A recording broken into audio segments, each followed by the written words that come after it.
చంద్రబాబు నాయుడు గారి పరిపాలన 2 సంవత్సరాలు పూర్తయి ఈ 2 సంవత్సరాల కాలంలో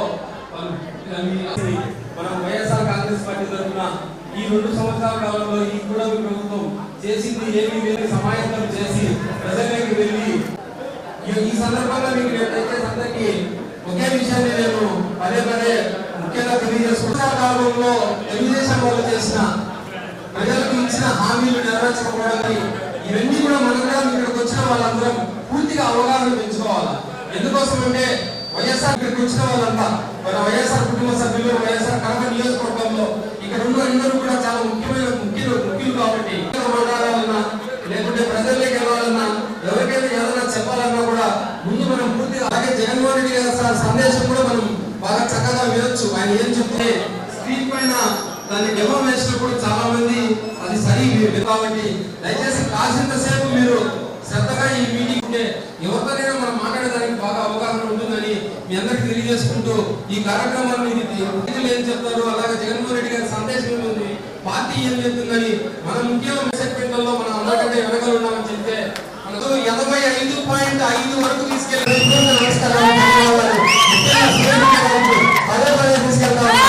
ఇంకొంచెం కృషి చేస్తే ఈ రోజు రేపు మనం 90% కూడా అవుతామని చెప్పి నమ్మకం కూడా కలిగింది. ఎందుకంటే 41 ఎక్కడ ఇప్పుడు 85.5% ఎక్కడ ఒక్క రోజు 2 రోజులకి అన్న దృష్టి పెట్టి మీ అందరూ కొద్దిగా ఈ 8 నియోజకవర్గాలు 100% పూర్తయ్యాయి. మనం కూడా ఆ 100% లోకి మన కడప నియోజకవర్గం వస్తే బాగుంటుందని చెప్పి ఈరోజు సంపద కాకుండా ఉండే డబ్బు కూడా ఆగే పరిస్థితులు ఉన్నాయి. ముగ్గురు కనండి 4 కనండి అదే సంపద అవుతుంది, అదే మీకు ఆస్తి ఉంటుంది. మీరు ఇంకా బిడ్డలు కానీ మీ బిడ్డల్ని నిరుద్యోగులకి ఉద్యోగాలు ఇన్ని తిప్పుకోవటాలంటే మనం అందరూ కూడా ప్రజల దగ్గరకు వెళ్ళాలి, చైతన్యంగా వెళ్ళాలి, వాళ్ళందరినీ కూడా చైతన్యపరచాలి. చంద్రబాబు చేసే మోసాన్ని మనం తెలియజేశారు తప్ప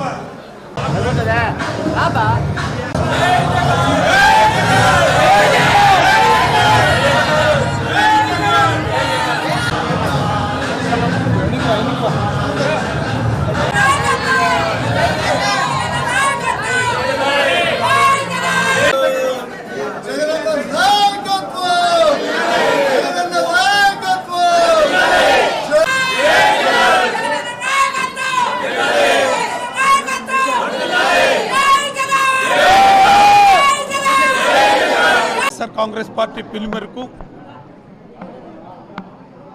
జిల్లా వ్యాప్తంగా వైఎస్ఆర్ కాంగ్రెస్ పార్టీ నిరసన తెలిపే కార్యక్రమం ఈరోజు చేస్తున్నాం. జూన్ 4వ తేదీ నుంచి రాష్ట్ర వ్యాప్తంగా పార్టీ పిలుపు మేరకు జూన్ 9న నిరసన కార్యక్రమం, 12వ తేదీన భారీ ర్యాలీ కార్యక్రమం చేపట్టబడుతుంది. నిజంగా వెన్నుపోటుకు 2 సంవత్సరాలు అధికారంలోకి వచ్చేదానికి ఎన్నో హామీలు చెప్పి సూపర్ 6 పథకాలని చెప్పి బాబు షూరిటీ భవిష్యత్ గ్యారంటీ అని మోసం గ్యారంటీ చేసే విధానాన్ని ప్రజలకు తెలిసే కార్యక్రమం చేస్తున్నాం. నిజంగా 2 సంవత్సరాలు పూర్తవుతుంది. కేవలం చంద్రబాబు నాయుడు ప్రజలకు ఇచ్చిన హామీలు గాలికి మర్చి కేవలం ఏపీ అంటే అమరావతి, పి అంటే పోలవరం అనే కార్యక్రమం చేస్తున్నాడు తప్ప రాష్ట్ర వ్యాప్తంగా ఉన్న 4.5 కోటి జనాభాకి, యువతకి, రైతులకి, మహిళలకి, ముఖ్యంగా అందరికీ మోసం చేసే కార్యక్రమం. నిజంగా అక్క చెల్లెళ్ళకి 4.5 కోటి జనాభాలో ఓటర్లుంటే 2.5 కోటి మహిళలుంటే వాళ్ళకందరికీ బిలో పవర్టీ లైన్ ఉండే మహిళలందరూ కూడా నట్టేట ముంచిన వ్యక్తి చంద్రబాబు నాయుడు. నిజంగా రాష్ట్రంలో భారతదేశంలోనే వ్యవసాయం మీద ఆధారపడిన రైతులు 80% ఆంధ్ర రాష్ట్రంలో ఉంటే రైతులకందరూ కూడా మోసం చేసే పరిస్థితి ఈరోజు.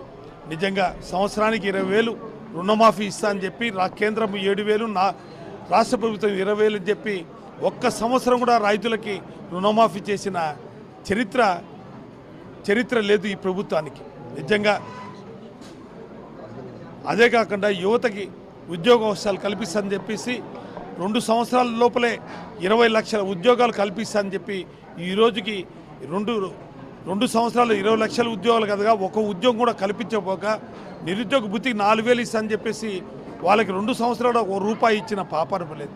నిజంగా రాష్ట్ర వ్యాప్తంగా యువతకి, విద్యార్థికి రైతులకి మహిళలకి మోసం చేసిందే కాకుండా ఈ రాష్ట్ర ఖజానాని అప్పులు పాలు చేసిన పరిస్థితి ఈరోజు దాపరించింది. ఈరోజు 2 సంవత్సరాల్లో చంద్రబాబు నాయుడు 3,42,000 కోట్లు అప్పు చేసిన పరిస్థితి. ఎవరికైనా ఏమైనా సంక్షేమ పథకాలు ఇచ్చాడా, డిపిటీ ద్వారా అక్కచెల్లెలకి అకౌంట్లో పడిందంటే ఎక్కడ కానీ రాష్ట్రంలో పరిస్థితి లేదు. కేవలం తన కొడుకు తాను పవన్ కళ్యాణ్ రాష్ట్రాన్ని ఏలుతున్నారు తప్ప ఏ ముఖ్యమంత్రి, ఏ మంత్రులు కానీ, ఎవరు కానీ, శాసనసభ్యులు కానీ లేని పరిస్థితి ఈరోజు రాష్ట్రంలో. నిజంగా ఈ రాష్ట్ర ప్రభుత్వం చేసే విధానాల్ని ప్రజలకు తెలియజేసేట్టుగా మా వైఎస్ఆర్ కాంగ్రెస్ పార్టీ శ్రేణులందరూ కూడా ఉత్తేజపరిచి ప్రతి ఒక్కరూ కూడా మౌత్ టు మౌత్ ప్రజలకు తెలియజేసి రాబోయే రోజుల్లో ఈ సంక్షేమ పథకాలు కొనసాగిస్తాడా, లేకుంటే ఈ తెలుగుదేశం పార్టీని కుక్కటి వేలుతో పిగిలిచ్చే విధంగా చేయాలని చెప్పేసి కృతనిశ్చయంతో మేము ఉన్నాం. నిజంగా మా పార్టీ శ్రేణులందరూ కూడా సైనికులుగా తయారై ఈ ప్రభుత్వం వైఫల్యాల్ని ప్రజలకు వివరించి రాబోయే రోజుల్లో ఓ సువర్ణ పరిపాలన జగన్మోహన్ ఆధ్వర్యంలో మళ్ళా సంక్షేమ పథకాలు పరిపాలన తెచ్చుకునే దానికి మేమందరం కూడా కృషి చేస్తామని తెలియజేసుకుంటూ, లేకుంటే రాబోయే రోజుల్లో 3 సంవత్సరాలు ఈ ప్రభుత్వం ఈ సంక్షేమ పథకాలు కొనసాగుంటే మేము రాస్తారోకలు, ధర్నాలు పార్టీ పిలుపు వరకు చేసి ప్రజల ముందుకు వెళ్తామని కూడా తెలియజేసుకుంటున్నాం.